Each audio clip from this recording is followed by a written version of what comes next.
नमस्कार मंडळी, स्वागत आहे तुम्हा सर्वांचं पुन्हा एका नवीन व्हिडिओमध्ये। रोजच्या जेवणाला तेच खाऊन कंटाळा आला की काय बनवावं सुचत नाही आणि रोज रोज डाळ भात पोळी भाजी प्रत्येक जण तर खातोच, पण जेवायला काहीतरी वेगळं असावं असं नेहमी वाटतं आणि वारंवार हॉटेलमध्ये जाऊन खाणं तर शक्य होतच नाही। आणि हॉटेलच्या चवीचे चवदार पदार्थ तुम्ही घरी देखील बनवू शकता। एकाच पदार्थापासून तुम्हाला फायबर्स आणि प्रोटीन्स दोन्हीही मिळतात आणि जेवणात वेगवेगळे पदार्थ असतील तर जेवायचा आनंद दुपटीने घेता येतो। रात्रीच्या जेवणासाठी तुम्ही कमीत कमी साहित्यामध्ये व अगदी कमीत कमी वेळेमध्ये ही ढाबा स्टाईल रेसिपी ट्राय करू शकता। आता सर्वात अगोदर इथे मी 1 वाटी रोजच्या वापरातला तांदूळ घेतलेला आहे। आता इथे तुम्ही बासमती तुकडा देखील तांदूळ वापरू शकता किंवा इंद्रायणी किंवा रेशनचा तांदूळ इथे घेऊ शकता। आणि सारख्याच वाटीने इथे मी अर्धी वाटी बिना छिलक्याची मुगाची डाळ घेतलेली आहे आणि सारख्याच वाटीने पाऊण वाटी इथे मी तुरीची डाळ घेतलेली आहे। आता तुम्ही इथे मसूर डाळ किंवा उडीद डाळीचा देखील वापर करू शकता। आता यामध्ये पाणी टाकून आपल्याला या डाळी 2 ते 3 पाण्याने स्वच्छ धुवून घ्यायच्या आहेत आणि धुवून घेतल्यानंतर यामध्ये या डाळी आणि तांदूळ पूर्णतः बुडेल इथपर्यंत पाणी टाकून साधारण 5 मिनिटांसाठी फक्त साईडला भिजत ठेवायचं आहे।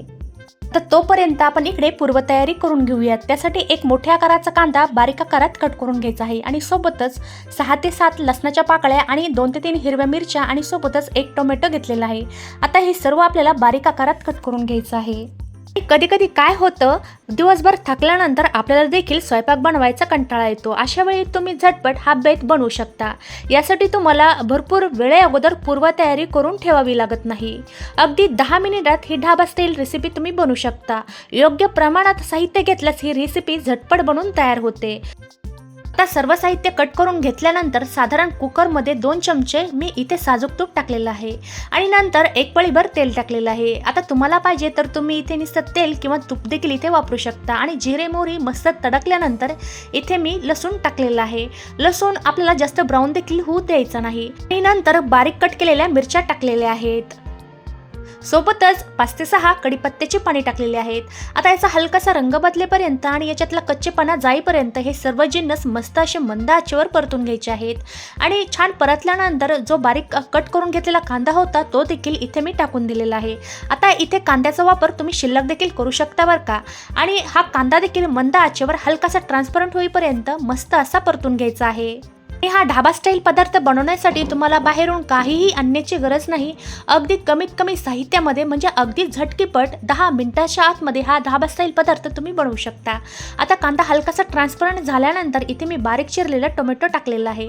आता टोमॅटो देखील मंद आचेवर थोडासा गाळ होईपर्यंत मस्त असा परतून घ्यायचा आणि त्यानंतर आपल्याला इथे काही कोरडे मसाले टाकायचे आहेत। आता सर्वात अगोदर 1 चमचा इथे मी सांबार मसाला टाकलेला आहे। आता तुम्ही जर सांबार मसाला टाकला तर हा पदार्थ एकदम ढाबा स्टाईल तयार होतो।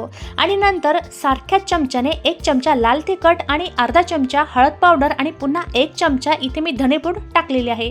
आता हे सर्व जिन्नस मंद आचेवर याच्यातला कच्चेपणा जाईपर्यंत मस्त असे परतून घ्यायचे आहेत।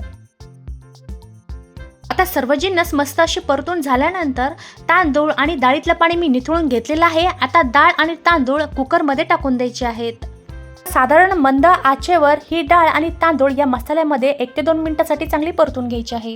पण अनेकदा काय होतं, ही रेसिपी घरी ढाबा स्टाईल तयार होत नाही। कधी डाळ कमी पडते तर कधी भात नीट शिजत नाही किंवा मसाले कमी पडतात। आता तुम्ही पाहू शकता यामध्ये मी चवीपुरतं मीठ टाकलेलं आहे।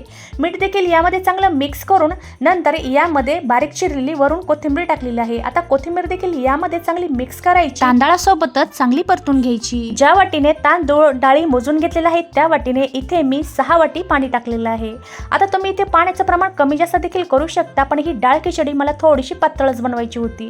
पण इथे तुम्हाला अजून थोडीशी पातळ बनवायची असेल तर एखादी वाटी पाणी शिल्लक टाकायचं आहे। तर मोजून 6 वाटी इथे मी पाणी टाकलेलं आहे आणि कुकरचं झाकण लावून आपल्याला फक्त याच्या 4 शिट्ट्या होऊ द्यायच्या आहेत।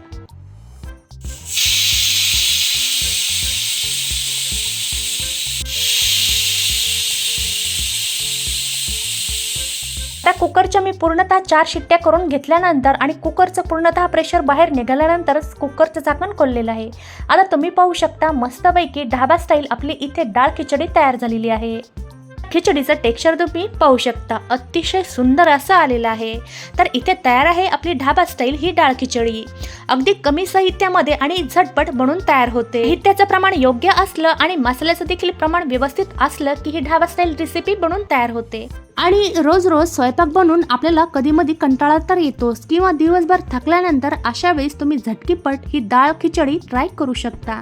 आता ही गरमागरम डाळ खिचडी तुम्ही पापड आणि लोणच्यासोबत सर्व करून पहा आणि वरून तुपाची धार असेल तर काही बातच वेगळी आहे. यामध्ये जो मी काही सांबार मसाला वापरलेला आहे त्याच्यामुळे याची भन्नाट अशी चव येते. तर तुम्ही ही रेसिपी तुम्ही नक्कीच ट्राय करून पहा, तुम्हाला नक्कीच आवडेल. तर आजचा हा व्हिडिओ तुम्हाला आवडला असेल तर व्हिडिओला लाईक आणि जास्तीत जास्त शेअर करा आणि तुम्ही माझ्या चॅनलवर नवीन असताल तर सबस्क्राईब करायला विसरू नका. सोबतच बाजूला असलेलं बेल आयकॉन देखील प्रेस करा जेणेकरून माझ्या येणाऱ्या नवीन व्हिडिओचं नोटिफिकेशन तुम्हाला भेटेल. तर भेटूया पुन्हा एका छानशा रेसिपी सोबत. व्हिडिओ पाहिल्याबद्दल धन्यवाद.